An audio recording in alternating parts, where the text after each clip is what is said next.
Hi everyone! Welcome back to Japamazing.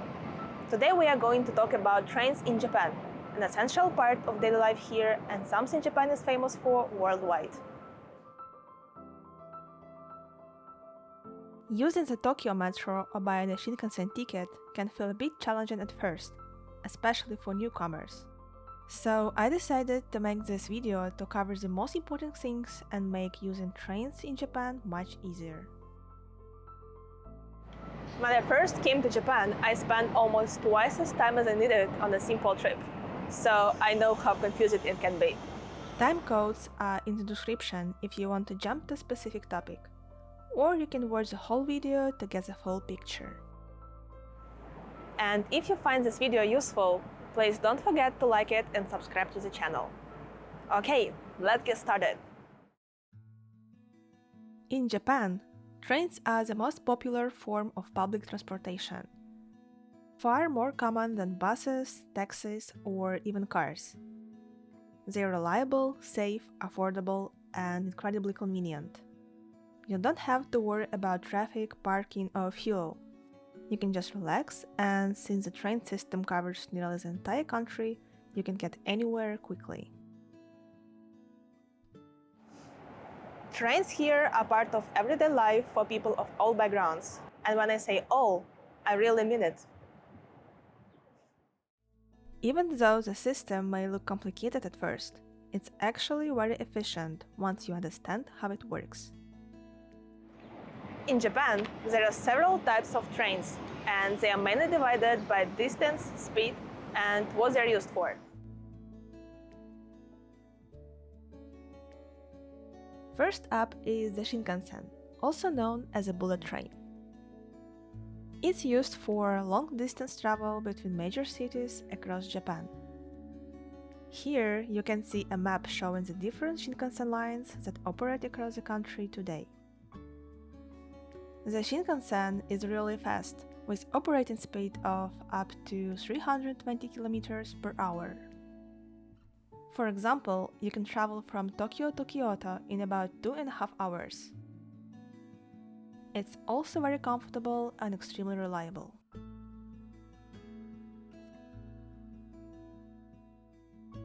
Depending on the line, there can be up to around 70 trains per hour, so in most cases you don't need to buy tickets far in advance. However, Shinkansen tickets are separate from regular train tickets and usually cost more. You can buy them at the station or reserve them online using different websites and apps. Prices vary depending on distance, season, seat type, and train type. But in general, a one-way ticket can range from a little over 1,000 yen for short trips to over 20,000 yen for long-distance travel. Shinkansen trains leave from major stations, and you will need to go through special Shinkansen ticket gates to board them.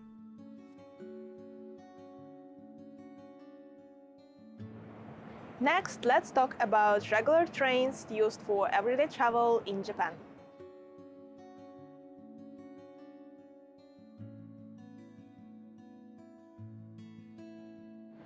Unlike the Shinkansen, these are mainly for short to medium distance trips, and several train types often share the same railway line.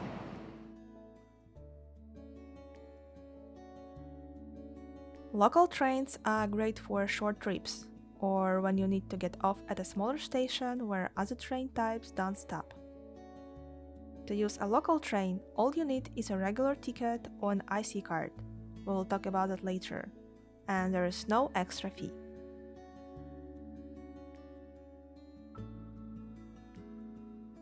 Rapid trains are faster than local trains because they skip some stations along the line. They usually stop at larger or busier stations, which make them a good balance between speed and convenience. There are also express trains. In many cases, they look just like local or rapid trains, but they skip even more stations than rapid services. In most cases, local, rapid, and express trains cost the same. If any additional fee is required, you will usually see it clearly marked on the station signs, ticket machines, or in apps.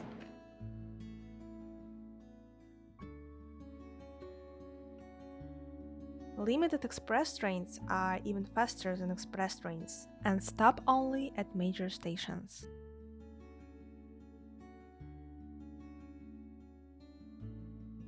They are mainly used for longer distance travel, often connecting cities, airports, or popular tourist destinations. Usually, they require an additional limited express fee, and you may also need a seat reservation. At first glance, limited express trains and Shinkansen may seem the same, but actually they are quite different. The Shinkansen is a high-speed intercity train, while limited express trains are fast services that run on regular railway lines.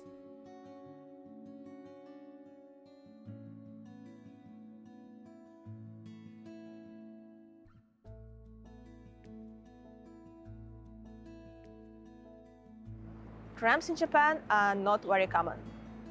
They are mainly used for short distance travel within the city and often feel more old-fashioned than regular trains. Personally, they feel more like buses to me, and in all the time I have lived in Japan, I never actually needed to use one.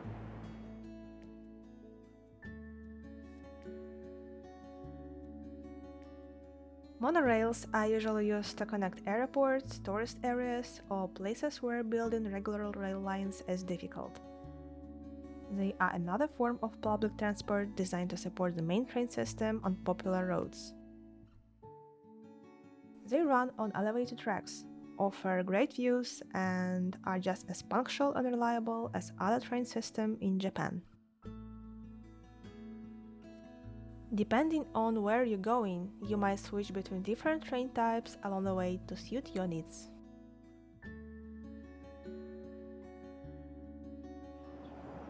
You might be wondering, what about the metro? Does it exist in Japan, or is it the same as local and rapid trains? Yes, the metro does exist in Japan, and it's not the same as local or rapid trains. Metro trains are designed specifically for travel within large cities, while local, rapid, and express trains often cover longer distances and connect suburbs or even different cities. However, from a passenger's point of view, they can feel very similar. They both use the same railway system, both accept the same IC cards, and mainly used in the same way. To make things a bit more confusing, each line has its own operator, so you might notice differences in design or small rules. But honestly, it usually doesn't affect the travel experience. Some metro lines even connect directly with regular railway lines, so the same train can continue beyond the metro area without you needing to change trains. Altogether, all these different lines and operators work together to form one large connected network that makes getting around Japan easier than it might first seem. Now that we have covered the main type of trains in Japan, let's talk about navigating Tokyo, Japan's biggest city and home to one of the most complicated train systems in the world. Here's a map of the major railway and subway roads in the metropolitan area. Your first thought might be, what the heck is that? And I totally get it. The system can look overwhelming at first. But don't worry, once you understand the basics, you'll see that it's actually very logical and surprisingly easy to use. Let's take a closer look at the subway map. You will notice that each station has its own color, symbol, and number. The symbol is usually the first letter of the line's name, and the number shows the station's order on that line. For example, here's the Chiyoda Line. Its first station is Yoyogi Uyehara. If you follow this line, you can see all the stations it passes through along with transfer points and connections. But at one station, something interesting happens. At Ayase Station, the Chiyoda Line continues to the next station, Kita Ayase, like a regular metro. But it's also the station where the local Jobon line starts. What this means is that some trains keep running as metro train, while others continue as different line. So, depending on the train you board, you might stay on the same train all the way, or you may be traveling on a different service without even changing seats. Another thing worth mentioning is the black and white line on this map. It's different from everything else, and for good reason. This is the Yamanote Line, one of Tokyo's busiest and most important lines. It's a loop railway that goes around the city center and connects with nearly every other line, making it a backbone of Tokyo's train network.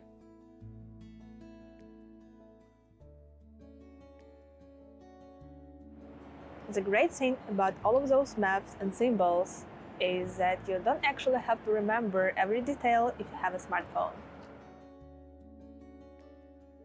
Of course, you'll still need to know the stations you are traveling from and to, and understand the basics of how the system works. But everything else can be handled by apps and services like Google Maps, Navitime, Tokyo Subway Navigation, and others, which make getting around Tokyo much simpler. For example, I will show you how it works on Google Maps since I use this app a lot, and probably this one is the most popular, at least among the foreigners. So, just tap in the station you want to go and Google Maps will show you all possible roads, including travel time, cost, transfers, and even the best cars to ride on. The most important things to check are your line, the platform, the train's direction, and fare, and whether you need to change trains along the way. Next, let's talk about how to buy tickets in Japan.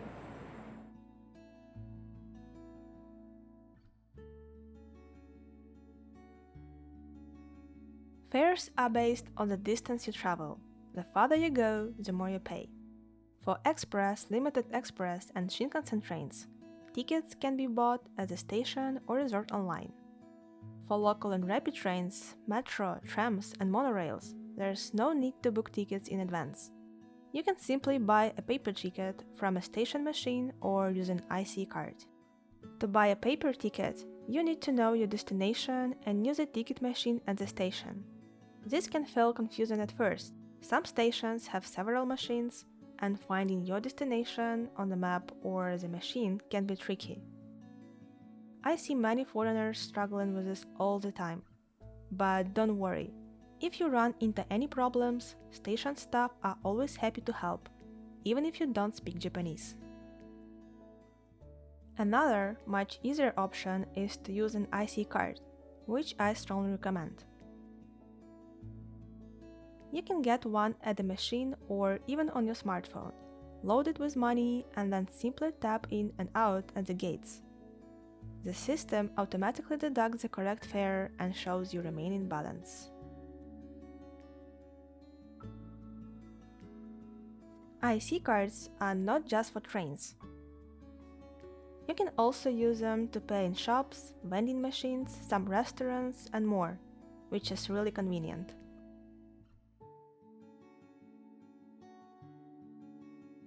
The most common IC cards in Japan are Suica and Pasmo.